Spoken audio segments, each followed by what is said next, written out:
우리가 함께 나눌 말씀은 요한복음 14장 요한복음 14장 1절부터 6절까지 말씀입니다. 요한복음 14장 1절부터 6절까지 너희는 마음에 근심하지 말라. 하나님을 믿으니 또 나를 믿으라. 내 아버지 집에 거할 곳이 많도다. 그렇지 않으면 너희에게 일렀으리라. 내가 너희를 위하여 거처를 예비하러 가노니 가서 너희를 위하여 거처를 예비하면 내가 다시 와서 너희를 내게로 영접하여 나 있는 곳에 너희도 있게 하리라. 내가 어디로 가든지 그 길을 너희가 아니라. 도마가 이르되 주여 주께서 어디로 가시는지 우리가 알지 못하거늘 그 길을 어찌 알겠사옵나이까. 예수께서 이르시되 내가 곧 길이요 진리요 생명이니 나로 말미암지 않고는 아버지께로 올 자가 없느니라. 아멘. 요한복음 14장부터 16장까지를 보통은 다락방 설교 또는 다락방 강화라고 이야기를 합니다. 보통 때는 많은 군중들이 모인 곳에서 예수님께서 말씀을 전하시고 또 많은 군중들이 예수님을 찾아와서 병도 고침 받고 또 말씀도 듣고 함께 교제하는 그런 모임이었는데, 오늘 이 말씀은 마지막 밤에 예수님께서 잡히시기 전 마지막 밤에 제자들과 함께 다락방에 모였습니다. 함께 식사를 하시면서 마지막 교제를 나누면서 하신 말씀이기 때문에 다락방 강화, 다락방 설교 이렇게 말씀하고 있죠.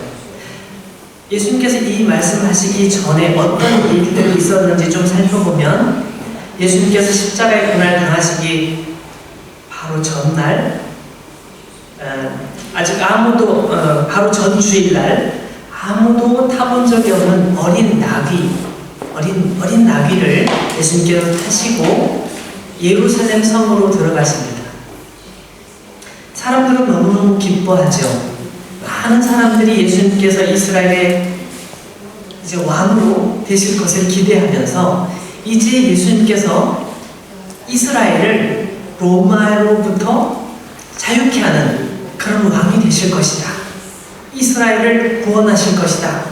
이런 기대감에 벅차서 많은 사람들이 예수님을 찾아 나왔습니다. 많은 사람들이 종려나무 가지를 흔들면서 호산나 하면서 소리를 지르면서 예수님을 환영했습니다. 그래서 종려나무 가지를 들고 환영한 날이기 때문에 이 날을 종려주일이라고 하는데, 그 날이 바로 오늘입니다. 로마로부터 정치적인 구원을 하실 메시아라고 생각했던 유대인들은 정말 너무너무 기뻐했습니다. 예수님께서는 주일날 그렇게 예루살렘에 잠깐 다녀오신 다음에 월요일, 화요일, 수요일 계속 성전에 들어가시면서 거기서 하나님의 말씀을 전하시기도 하고 사람들을 고쳐주시기도 하고 또 유대인 지도자들과 토론을 하기도 하셨습니다. 유대인들 지도자들은 예수님과 대화를 하면서 또는 예수님께서 하시는 모습들을 보면서 굉장히 위기의식을 느끼게 되고, 더 이상 놔두면 안 되겠다, 예수님을 이제 죽여야 되겠다는 결심을 하게 되고 그 결정을 다 같이 결정을 하게 됩니다. 그래서 계속 그 기회를 노리죠. 이때 예수님의 제자 중에 한 사람인 가룟유다가 예수님을 탈 것을 계획하고 그들과 약속을 합니다. 내가 예수님을 넘겨주겠다 약속을 합니다. 그러다가 목요일 저녁이 되었을 때 예수님께서는 제자들과 식사를 하시는 자리에서 이제 이 식사가 너희들과 마지막 식사다 라고 말씀을 해주시죠. 그러면서 충격적인 사실을 몇 가지 말씀하십니다. 우리가 지난주에도 살펴보고 그 전주에도 살펴봤는데, 첫 번째는 뭡니까? 12명의 제자들 중에 한 명이, 너희들 중에 한 명이 나를 팔 것이다. 가룟 유다가 예수님을 팔게 될 것을 말씀해 주셨습니다. 두 번째는 예수님께서 아무도 찾아올 수 없는, 아무도 따라올 수 없는 어딘가로 떠나신다고 말씀을 하셨습니다. 그곳이 어디지? 유대인들도 따라올 수 없고 예수님의 제자들도 따라갈 수 없는 그곳이 어디지? 제자들을 웅성거렸습니다. 세 번째는 베드로에게 내가 나를 오늘 밤에 모른다고 부인하게 될 거야. 그래 나머지 제자들 너희들도 다 나를 떠나게 될 거다 라고 말씀하셨습니다. 베드로를 비롯해서 다른 제자들이 저는 아닙니다 라고 말은 했지만 마음속으로 너무너무 불편한 상황이었습니다. 가룟 유다는 예수님을 팔기 위해서 나가버렸습니다. 다른 제자들은 고민을 하고 있는 그 상황 속에 예수님께서는 오늘 이 말씀을 우리에게 하신 것입니다. 예수님의 제자들에게 하신 것입니다. 예수님께서 첫 번째 하신 말씀은 너희는 근심하지 말라는 말씀이었습니다. 이 근심한다는 말을 원래 뜻으로 말하면 바다에 바람이 불어서 바닷물이 막 흔들리는 것, 그것을 근심한다고 그 원어적으로 보면 그런 의미가 있습니다. 그런 거 있잖아요. 우리가 마음이 흔들려, 그런 표현 하잖아요. 마음이 흔들린다고 말하는 거예요. 고민이 돼서, 마음이 걱정이 돼서 안정을 찾지 못하는 상태를 마음이 흔들린다고 말하잖아요. 마찬가지로 바닷물이 흔들려 파도쳐, 내 마음이 파도치는 것 같아, 뭐 이런 표현으로 이해하시면 됩니다. 너희는 마음에 그렇게 근심하지 말아라. 예수님께서는 그렇게 말씀하고 계신 거죠. 예수님께서 제자들의 마음을 정확하게 꿰뚫어 보신 겁니다. 제자들은 고민을 많이 하고 있었어요. 왜냐하면 예수님께서 너무너무 유명해지시고 많은 사람들이 예수님을 쫓아다니는 걸 보면서 우리가 예수님만 따라다니면 예수님께서 왕이 되실 때 우리가 높은 자리 하나씩은 차지할 수 있을 거다. 누가 더 높은 자리를 차지할까? 그게 고민이었거든요. 근데 예수님께서 갑자기 이런 이해할 수 없는 말씀을 하셨기 때문에 제자들은 너무너무 이 상황이 걱정스러운 겁니다. 그렇다면 우리는 어떻게 해야 돼? 예수님 따라다니면 예수님께서 왕이 되실 때 나도 출세할 줄 알았는데 이런 상황이 되면 난 나중에 내 친구들에게 뭐라고 얘기를 해야 되지? 내 주변 사람들에게 뭐라고 얘기해야 되지? 나 이거 굉장히 창피해지는 거 아니야? 그들이 바라던 주님의 나라는 주님께서 생각하시는 주님의 나라와 다른 것이었습니다.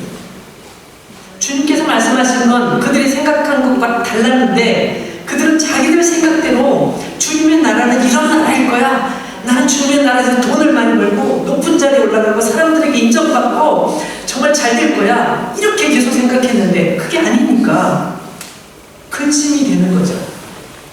너희는 근심하지 말라 라고 예수님께서 말씀하신 이유입니다. 예수님께서 근심하지 말라고 하시면서 곧바로 하신 말씀이 뭐냐면 나를 믿으라고 말씀하십니다. 하나님을 믿으니 또 나를 믿으라. 너희가 하나님 믿잖아. 나를 믿어. 이렇게 말씀하십니다. 근심에서 벗어나는 방법은 우리가 예수님의 말씀을 믿는 것입니다. 예수님께서 하신 말씀을 그대로 믿고 받아들이는 거예요. 인간의 모든 근심의 해결 방법은 그 문제를 해결하는 일에 팍 뛰어드는 방법이 있는 것 같지만 사실 우리가 하나님 앞에서 어떤 문제를 바라볼 때는 그 문제를 가지고 예수님께 나가서 예수님께서 뭐라고 말씀하시는지 이 문제를 어떻게 예수님께서 보고 계신지를 보고 예수님 말씀에 순종할 때 그 문제가 해결되고 마음의 근심이 사라지는 것입니다. 여러분, 믿음에 관한 재미있는 이야기가 있어요. 마태복음 14장 22절 뒷부분에 보면 좀 재미있는 이야기가 나옵니다. 예수님께서 사람들에게 말씀을 전하시다가 이제 너무 늦은 시간이 된 거예요. 그래서 예수님께서 제자들에게 너희는 먼저 배를 타고 바다 건너편 저쪽으로 가서 거기서 기다리고 있어라. 내가 사람들을 다 보낸 다음에 뒤따라가마 라고 말씀하셨습니다. 제자들은 배를 타고 바다 건너편으로 가려고 출발하고 예수님께서 사람들에게 마지막 정리, 사람들 상담을 좀 더 해주시고 사람들을 보내시고 나서 산에 가서 기도하십니다. 조용히 혼자 밤늦게까지 기도하시다가 출발을 하시죠. 그때쯤 제자들은 바다 위에서 배를 타고 가고 있었는데 이상하게 밤에 바람이 불더니 파도가 굉장히 심하게 치기 시작했습니다. 큰일 났구나. 우리가 이 바다를 건너기 전에 바닷속에 빠져 죽게 생겼는데 다들 걱정하면서 막 두려워하고 있을 때 저 멀리 희미한 뭔가가 나타났습니다. 저게 뭐지? 점점 가까이 다가오는데 보니까 예수님이었던 거예요. 그러나 제자들은 너무 겁에 질려서 그것이 예수님이라고 생각도 못했습니다. 유령이 나타났어? 어떻게 하면 좋아? 우리 배를 뒤집을 것 같아? 뭐 이러면서 굉장히 불안해하고 있을 때 예수님께서 무서워하지 말라. 나라고 그렇게 얘기하십니다. 근데 그때 예수님의 제자 중에 가장 용감해 보이는 사람 누구예요? 베드로. 베드로가 정말 주님이세요? 유령이 아니고 정말 주님이시라면 나를 물 위로 걸어오라고 한번 해보세요 라고 아주 용기 있게 말을 했어요. 예수님께서 그래 오너라 라고 말씀을 하셨는데 베드로가 어디서 용기가 났는지 예수님을 보니까 탁 용기가 생기는 것 같아요. 그래서 물 위로 탁 내려갔습니다. 배에서 탁 내렸는데 가라앉지는 않는 거예요. 물 위에 서 있는 거예요. 웬일이지? 예수님을 막 걸어가기 시작했는데 물에 빠지지 않는 거예요. 생전 처음 경험하는 물 위를 걷는 느낌 어땠을까요? 저도 궁금해. 한번 걸어보고 싶어요. 이걸 흉내내면서 물 위를 걷다가 빠진 사람이 한둘이 아닙니다. 엄청나게 많은 사람들이 이 시도를 했어요. 어떤 사람들은 트림을 서서 물 밑에 유리로 된 길을 만들어 놓고 그 위를 딱 걸으면서 나는 물 위를 걷고 있어 뭐 이렇게 한 거지만 그건 가짜예요. 근데 베드로가 예수를 바라보면서 막 걷다가 갑자기 바람이 휙 불어왔던 것 같아요. 큰 바람이 불면서 파도가 팍 치면서 바닷물이 얼굴에 튀고 갑자기 파도가 넘실거리는 걸 보는 순간 저 물이 덮치면 저 파도가 덮치면 내가 물에 빠지지 않을까? 그런 순간 두려움이 탁 느껴진 거예요. 하는 순간 물에 쏙 빠져버린 거죠. 베드로가 물속에 빠지면서 허겁지겁 예수님 나 죽어요 나 좀 살려주세요 소리를 지르죠. 그때 예수님께서 손을 내밀어서 그 손을 딱 잡아 이렇게 올리시면서 믿음이 작은 자여 왜 의심하였느냐 라고 질문을 하십니다. 그러니까 베드로가 조금 전까지 걸어올 때는 예수님을 바라보면서 걸어오다 보니 믿음이 좋았어요. 예수님만 바라보면 물이 또 걷는구나. 그래가지고 물 위는 걷는 기쁨으로 막 걷고 있었는데 파도를 보는 순간 저 파도에 내가 빠질 수도 있겠구나 하는 믿음이 들어온 거예요. 다른 믿음이 그의 마음속에 들어오는 순간 예수님만 바라보고 걸으면 물에 빠지지 않는구나 하는 믿음이 순간 사라지면서 그 물속에 빠진 거죠.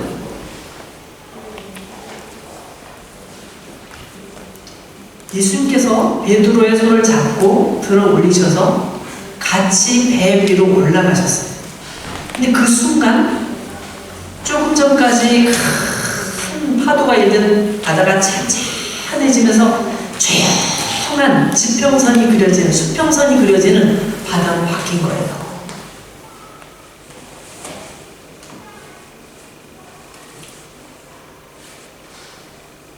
여러분 우리는 베드로처럼 말이죠. 베드로처럼 우리도 그럴 때가 많이 있습니다. 우리가 정말 예수님의 은혜를 사모하고 살아가지만 너무 힘든 일이 닥치면 모든 것을 잃어버린 것처럼, 예수님을 잃어버린 것처럼, 예수님이 안 계신 것처럼 그 문제에 완전히 몰입되어서 예수님을 놓쳐버리는, 예수님 잠깐 계세요, 내 문제 해결해야 돼요, 아 이거 큰일이에요, 거기에 빠져서 예수님을 놓쳐버리는, 그래서 정말 그 상황 속에서 어려운 마음의 평안을 잃어버린 고통스러운 상황을 겪는 경우가 너무 많아요. 여러분, 예수님께서 이 세상, 마태복음의 마지막 절 보면, 마태복음 마지막 28장 20절 말씀 보면 예수님께서 나중에 승천하시면서 마지막으로 부탁하시는 한마디가 있는데, 그 말씀 속에 이런 표현이 있어요. 내가 세상 끝날까지 너희와 함께 있을 거야.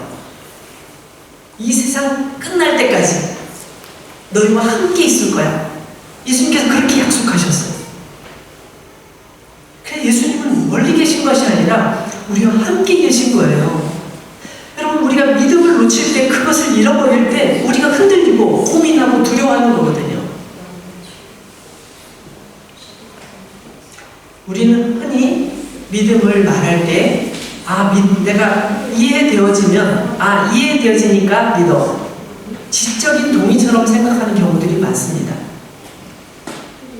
이해가 안 돼. 그럼 나 못 믿겠어.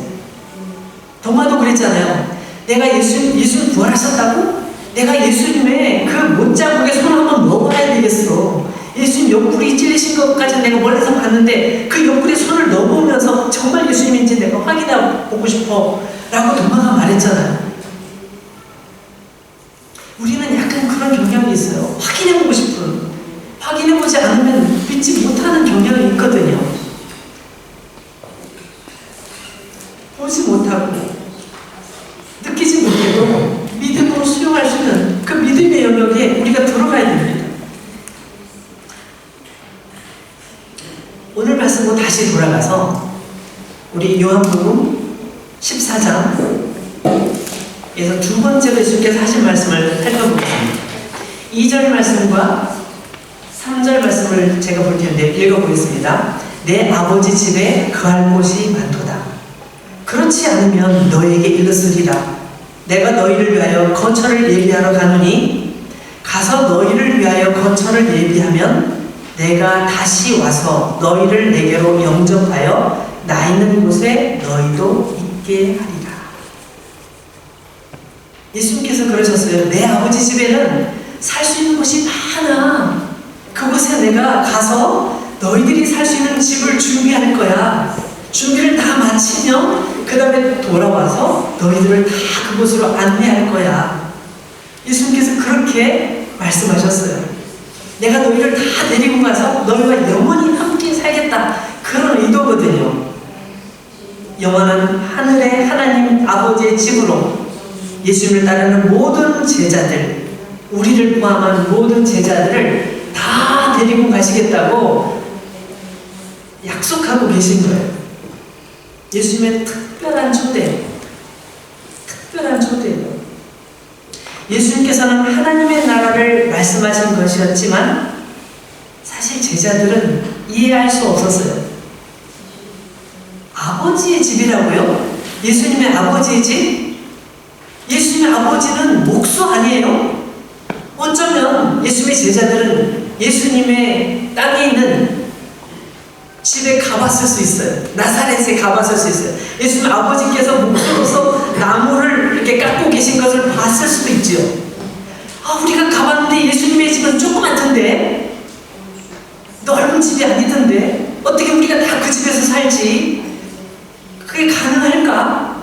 예수님의 제자들은 그렇게 생각했던 것 같아요. 예수님의 집이 그 집 말고 예수님 아버지 집 딴 집이 어디 있나? 우리는 본 적이 없고 들은 적도 없는데? 라고 생각하면서 예수님의 말씀에 대해서 의심하는 거죠. 예수님께서는 하나님의 나라, 하늘에 있는 하나님의 나라의 집을 말씀하고 계신 것이었지만 제자들은 사실 이것을 이해하지 못했습니다. 제자들 중에 누가가 이 궁금한 건 못 참아. 그래서 예수님께 조용히, 예수님, 어디로 가시는지 알아야 우리가 그 집에 대해서 생각을 해볼 거 아니에요. 우리가 예수님 어디로 가시는지도 모르는데 예수님의 길을 어떻게 알겠어요? 라고 질문을 합니다. 정말 정확한, 아주 판단 정확한 질문이죠. 예수님이 어디로 가신다는 말씀인지 그게 궁금했던 거죠. 근데 감사하게도 요한계시록에 보면 예수님께서 이 하신 말씀을 정확하게, 확실하게 표현해 놓은 곳이 있어요. 한번 찾아볼까요? 요한계시록. 우리 신약성경 가장 마지막에 있는 책이 요한계시록이에요. 찾기 쉽죠? 거기서 제일 마지막 쪽에 가면 요한계시록 21장 말씀을 찾아봅니다.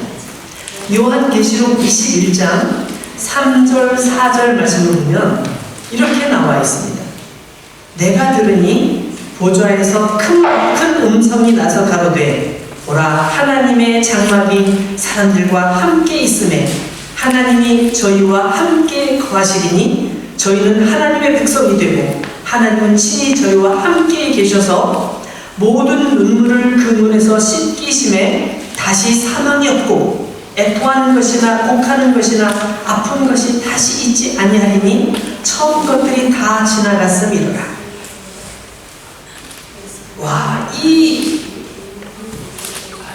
하나님의 장막이라고 되어 있는, 하나님의 집이라고 되어 있는 이 부분을 보니까 이것은 그냥 땅 위에 있는 어떤 집을 얘기하는 것이 아니라는 게 확실하죠. 거기에 있는 사람들은 슬프지 않아요. 눈물도 없고요, 아픈 것도 없어요. 슬퍼서 울 일도 없어요. 과거에 사람들은 슬퍼하고 아파하고 또 때로는 죽기도 하고, 때로는 죽기도 하는 게 아니라 모든 사람이 다 죽죠. 그래서 또 슬퍼하고 아파하고 그러는데 여기는 그런 게 없는 거예요. 여러분 22장에도 또 나옵니다. 22장으로 넘어가서 보세요. 22장 3절부터 5절까지 보면 다시 저주가 없으며 하나님과 그 어린 양의 보좌가 그 가운데 있으리니 그의 종들이 그를 섬기며 그의 얼굴을 볼 터이요 그의 이름도 저희 이마에 있으리라. 다시 밤이 없겠고 등불과 햇빛이 쓸데없으니 이는 주 하나님이 저에게 비추십니다. 저희가 세세토록 왕노릇 하리로다. 여러분, 이것을 자세하게 설명하는 것은 좀 어려워요. 너무 복잡해요. 그러나 정확한 이것을 가지고 이해할 수 있는 것은 우리가 생각하는 하나님의 집과는 다르다는 것이에요. 이 땅에는 어떤 집이 아니라 하나님의 나라, 하나님과 함께 거하는 그 영원한, 그 아름다운 그곳을 말씀하고 있는 것이죠. 그래서 이곳은 슬픔도 아픔도 이별도 괴로움도 없으며 영원한 하나님과 함께 가는 행복한 곳. 그래서 이것을 파라다이스 파라디라고 말하잖아요. 보통 이 세상에서 파라디 하면은 이 세상에 없는 그냥 상상 속에라고 표현하는데 성경에는 상상 속에가 아니야. 내가 너희와 영원히 함께 있을 거야 라고 말씀하고 계시거든요. 이런 집이 다 준비가 끝나면 예수님께서 우리를 데리러 오신대요. 심지어는 죽은 사람들조차도 다 데리러 오신대요. 땅 위의 흙 속에 한 줌의 흙이 되어 사라지는 그 속에서도 영혼들을 다 꺼내어 그 하나님의 집으로 인도해 주신대요. 이게 예수님께서 성경에서 말씀하시는 내용이죠. 그래서 저는 이것을 뭐라고 이름을 붙이면 좋을까? 영원으로의 초대, 이렇게 한번 생각해 봤어요. 그러니까 오늘 설교 제목을 영원으로의 초대. 예수님께서 우리를 영원으로 초대하고 계신 거예요. 예수님의 제자들을 영원한 그 하나님의 나라로 초대하시면서 여기는 우리가 상상할 수 없는 곳이란다. 너희가 도저히 상상할 수 없는 곳이야. 왜냐하면 이 땅에 없기 때문이지. 이렇게 말씀하고 계신 것입니다. 예수님께서는 십자가의 고난을 통하여 우리의 모든 죄를 씻으시고 우리가 하나님의 자녀가 되도록 하셨습니다. 우리를 하나님의 집으로 초대하여 영원히 그곳에 살도록 우리를 초대하셨다고 말씀하고 있는 것이죠.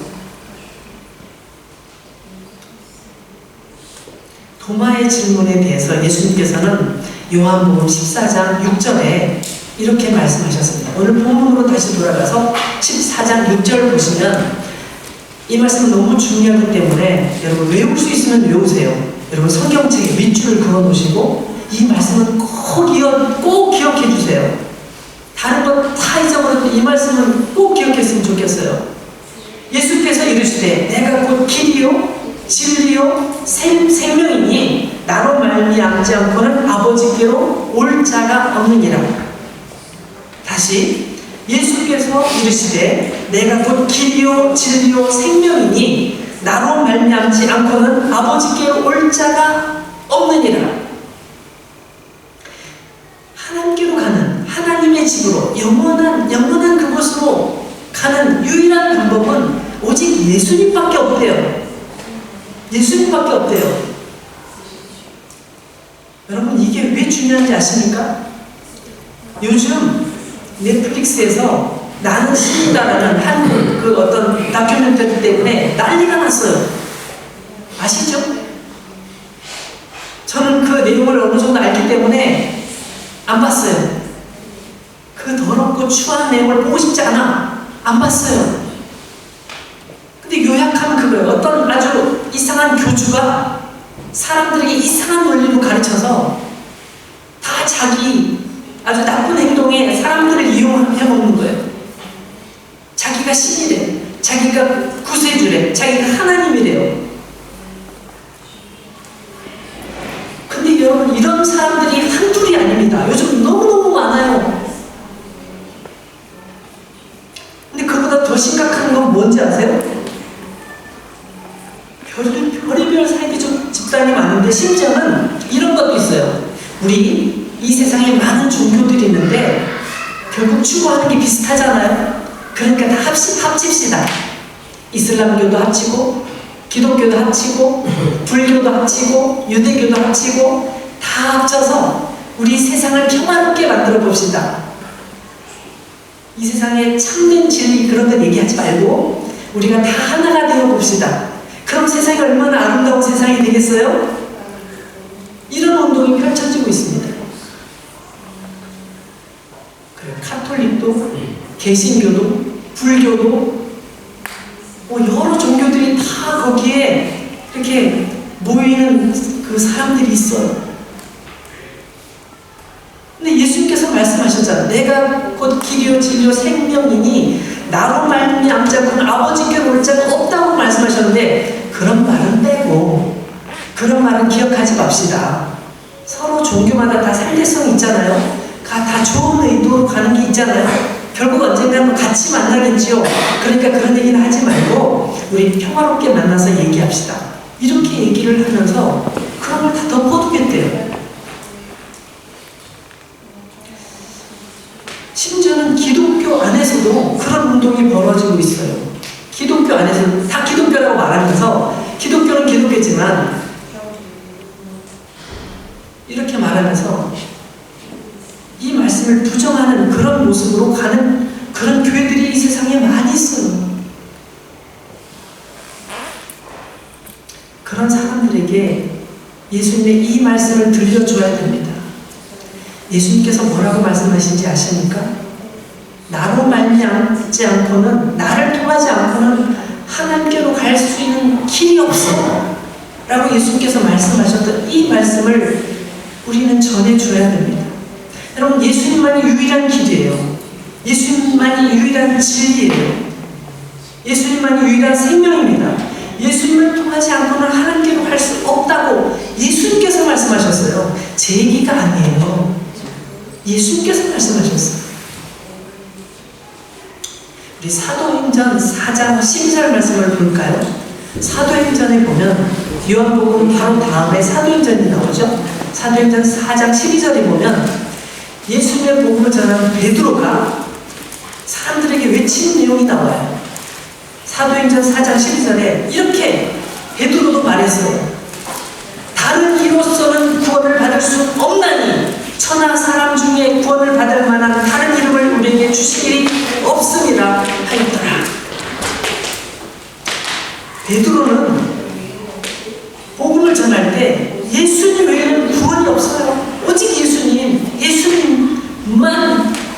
죽는 겁니다 라고 강조하면서 예수님의 길을 강조했어요. 사랑하는 여러분, 오늘 말씀을 마치겠습니다. 여러분, 2000년 전에 예수님께서는 우리를 위해서 고난당하시기로 결심하셔서 예루살렘으로 올라가셨습니다. 거기는 고난이 기다리고 있었고 온갖 모욕과 멸시와 조롱과 폭력이 기다리고 있었고 죽음이 기다리고 있었습니다. 죽음이 기다리고 있었어요. 무서운 것입니다. 예수님도 너무너무 고민을 많이 하셨습니다. 그러나 결단하고 올라가셨어요. 한 마리의 어린 양처럼 그 길을 가셨어요. 왜? 우리의 유일한 길이 되어주시기 위해서, 우리의 생명이 되시기 위해서. 예수님 그 길을 뿌리치지 않으시고 그 길을 걸어가신 거예요. 우리의 죄를 용서하시기 위해서 예수님께서는 머리끝부터 발끝까지 채찍에 맞으셨습니다. 여러분 아시죠? 그 채찍이 얼마나 무서운지. 가죽으로 된 긴 끈 끝에다가 납을 달아요. 그래서 사람을 탁 때리면 이 가죽이 몸에 휘감기면서 탁 감겼다가 그 끝에 있는 납 조각이 몸에 팍 박힙니다. 그래서 잡아당기면 몸이 막 찢어지는 거예요. 너무 혐오스러워서 정말 제가 이 말씀을 드릴까 말까 고민했는데 너무 고통스러운 거예요. 몸이 찢어지는 거예요. 근데 그 채찍을 온몸에 맞으셨어요. 여러분 십자가 처형이 너무너무 고통스럽기 때문에 그 전에 이렇게 아주 고통스러운 고문을 하는 것이 십자가에서 빨리 죽는다고 그래요. 그래서 오히려 사람들이 돈을 주면서 더 많이 때려주세요. 더 많이 힘들게, 더 많이 아프게 해주세요. 그렇게 부탁했다는 얘기도 있어요. 십자가형은 더 고통스럽기 때문에 예수님께서는 그 채찍을 온몸에 맞으셨죠. 그리고 머리에는 가시관을 쓰셨어요. 우리의 머릿속으로 지는 나쁜 죄를 용서하시기 위해서 예수님은 머리 가시관을 쓰시고 머리에서 피를 흘리셨어요. 우리의 손과 우리의 발로 짓는 나쁜 죄를 용서하시기 위해서 예수님께서는 두 손과 두 발에 큰 대목을 찔리셨어요. 우리 몸으로 짓는 나쁜 죄를 대신 벌받기 위해서 예수님 옆구리에 창으로 찔리셨고 그 고통을 온몸으로 감내하셔야만 했어요. 왜요? 우리를 사랑하시고 우리를 모든 죄에서 자유케 하시기 위해서.